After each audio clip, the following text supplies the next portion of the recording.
One chai, please. ലോകത്താരും അറിയാത്ത ചായ വിൽപ്പനക്കാരൻ പിന്നീട് ലോകം മുഴുവൻ അറിഞ്ഞതും പിന്നീട് ഈ നിലയിൽ എത്തിയതും മഹാരാഷ്ട്രയിലെ നാഗ്പൂർ എന്ന സ്ഥലത്ത് സ്ഥിതി ചെയ്യുന്ന ടീ പോയിന്റ് ഡോളി കി താപ്രി എന്നാണ് ഇത് അറിയപ്പെടുന്നത്.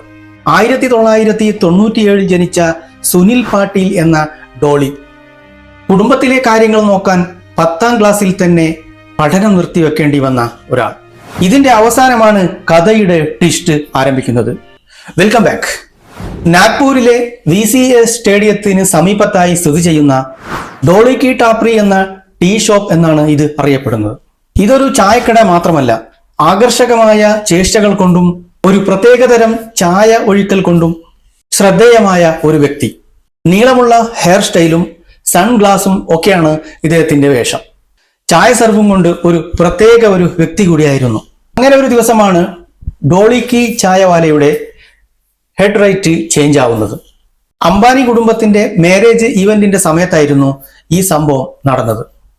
സാക്ഷാൽ മൈക്രോസോഫ്റ്റ് ഓണറായ ബിൽ ഗേറ്റ് ഇന്ത്യയിൽ എത്തുന്നതും ഇദ്ദേഹത്തിന്റെ ടീ ഷോപ്പ് സന്ദർശിക്കുന്നതും എന്നിട്ട് അവിടെ നിന്ന് ഒരു ടീ വാങ്ങിക്കുന്നതും അതിനുശേഷമായിരുന്നു ഇദ്ദേഹത്തിന്റെ വീഡിയോകൾ വൈറലായി ലോകം മുഴുവനും അറിയാൻ സാധിച്ചതും.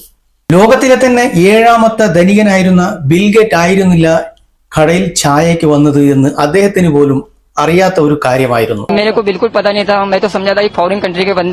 അദ്ദേഹത്തിന് ഈ വീഡിയോ വൈറലായതിനു ശേഷമായിരുന്നു ഇങ്ങനെ ഒരു സംഭവം ഉണ്ടായത് എന്ന് അറിയാൻ സാധിച്ചതും. അങ്ങനെയാണ് അദ്ദേഹത്തിന്റെ ജീവിതത്തിൽ ഒരു വഴിത്തിരിവുണ്ടായത്. അങ്ങനെ അദ്ദേഹം UAE ബിസിനസ് ആരംഭിക്കാനുള്ള പദ്ധതിയിലാണ്. അപ്പൊ അദ്ദേഹത്തിന്റെ ജീവിതത്തിൽ വഴിത്തിരിവ് ഉണ്ടായതെന്ന് പറഞ്ഞു കഴിഞ്ഞാൽ ലൈഫിൽ എന്തെങ്കിലും വ്യത്യസ്ത ശൈലിയിൽ ചെയ്താൽ വിജയിക്കും എന്നുള്ള ഒരു ഉദാഹരണമാണ് ഡോളി കി ടാപ്രി എന്ന ചായവാല നമ്മെ പഠിപ്പിക്കുന്നത്. അപ്പൊ ഈ വീഡിയോ ഇഷ്ടപ്പെട്ടെന്ന് വിചാരിക്കുന്നു. വീഡിയോ ഇഷ്ടമായ ലൈക്ക് ചെയ്യാൻ മറക്കരുത്. പിന്നെയും ഒരു വീഡിയോയുമായി അടുത്ത അവസരത്തിൽ വീണ്ടും കാണാം.